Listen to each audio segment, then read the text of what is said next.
शत्रु की परिकल्पना की बात करते हैं तो थोड़ी हंसी आती है। एक बार तालियां बजाइए।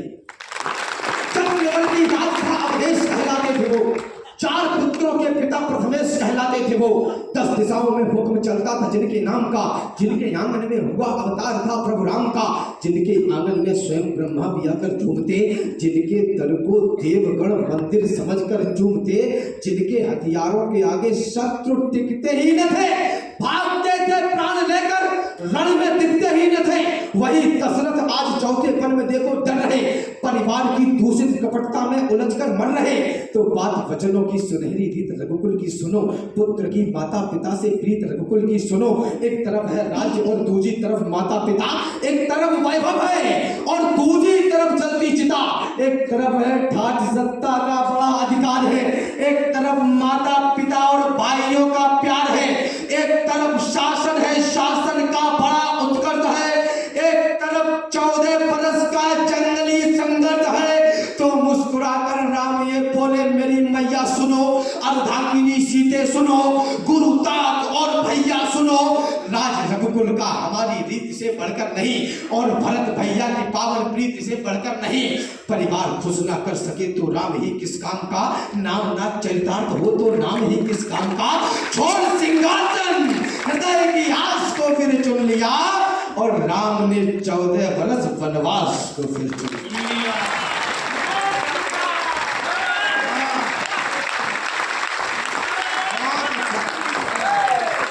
राम ने 14 बरस वनवास को फिर चुन लिया, राम ने 14 बरस वनवास को फिर चुन लिया। थी भवानी आदि जगदम्बा का वह अवतार थी।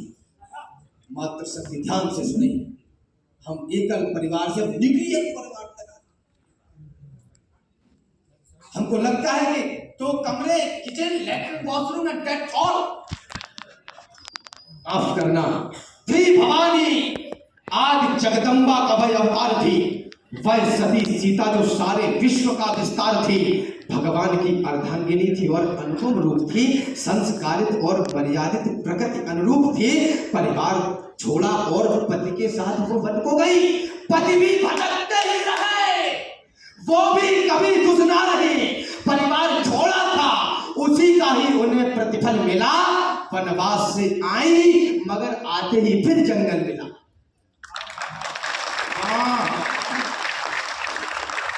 परिवार टूटा तब महाराणा की दुविधाएं बढ़ी, जंगलों में घास की रोटी उन्हें खानी पड़ी, राज सिंहासन मुकुट सब दूर उनसे हो गए।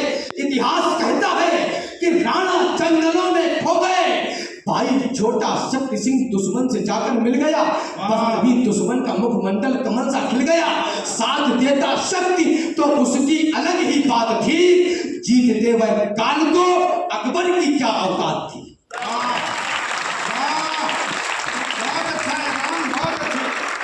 अंतिम पंक्तियां मुझे विदा करें, बस इतना कहना चाह रहा हूँ, मेरी कविता का एक अक्षर भी आपको ठीक लगा है। बड़े लोगों, पढ़े लिखे विद्वान लोगों, आपको महानगर में रहने वाले लोगों, अगर आपको मेरी कविता का एक अक्षर भी ठीक लगा है तो हाथ जोड़ के और गिड़गिड़ा कर इस राष्ट्र के निर्माण के लिए मैं आपसे भीख मांग रहा हूँ कि घर जाकर अगर बड़े हैं तो माफ कर देना और छोटे हैं तो माफी मांग लेना। मेरा भारतवर्ष यहीं से उदय होना शुरू हो जाएगा।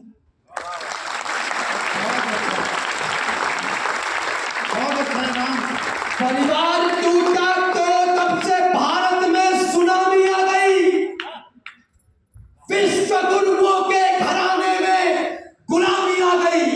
परिवार टूटे तो भगी है बेटियां गैरों के संग, 20, 22, 25 वर्ष जिसे हम बड़े लाल प्यार से पालते हैं, वो 2 महीने मोबाइल पर किसी से चैट करती है और कचहरी में एक हस्ताक्षर करके हमारे सारे अधिकार खत्म कर देती है। परिवार टूटा तब से भारत में सुनामी आ गई, विश्व गुरुओं के घराने में गुलामी आ गई। परिवार टूटे तो भगी है बेटियां गैरों के संग, वासना हावी हुई बदले मोहब्बत के भी रंग।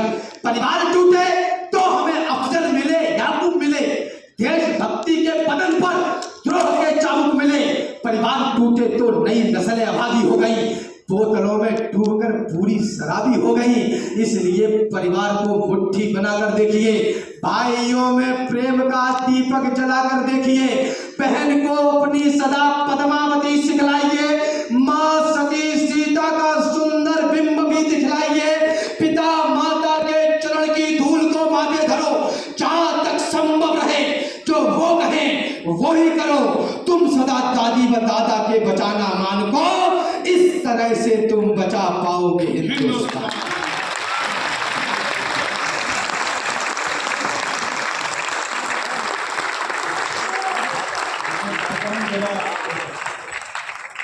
तालियां जरा जोरदार होनी चाहिए।